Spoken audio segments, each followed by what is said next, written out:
Hello friends, പുതിയൊരു വീഡിയോയിലേക്ക് എല്ലാ കൂട്ടുകാർക്കും സ്വാഗതം. അങ്ങനെ നമ്മുടെ ബാലചന്ദ്രൻ അലീനയ്ക്ക് സംഭവിച്ച കാര്യങ്ങളൊക്കെ അറിയാണ്. അലീന അത് മനുവിനോട് പറഞ്ഞിട്ടുണ്ടെന്നും ബാലചന്ദ്രൻ മനസ്സിലാക്കുകയാണ്. അങ്ങനെ മനുവിന് ഫോൺ വിളിച്ച് കടപ്പാട്ടൂരിലേക്ക് വരാൻ വേണ്ടിയിട്ട് ആവശ്യപ്പെടുകയാണ്. പിറ്റേന്ന് രാവിലെ തന്നെ നമ്മുടെ മനു കടപ്പാട്ടൂരിക്ക് എത്തുന്നുണ്ട്.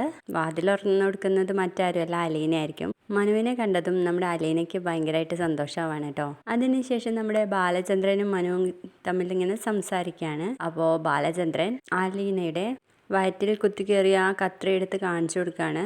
മനു, ഇതാണ് ആ കത്രി. അവൾക്ക് എന്താ പറ്റിയത് എന്നുള്ള കാര്യങ്ങളൊക്കെ നീ അറിഞ്ഞിട്ടുണ്ടാവുമല്ലോ. ഇപ്പോൾ എനിക്കും അറിയാമെന്ന് പറയുമ്പോൾ നമ്മുടെ മനു ബാലചന്ദ്രൻ്റെ മുഖത്തേക്ക് ഇങ്ങനെ നോക്കുകയാണ് കേട്ടോ. അത് നമ്മുടെ മനുവിനാണെങ്കിൽ എളുപ്പമായല്ലോ, ഒരാളും കൂടി സത്യങ്ങൾ അറിഞ്ഞു എന്നുള്ള ഒരു സന്തോഷം.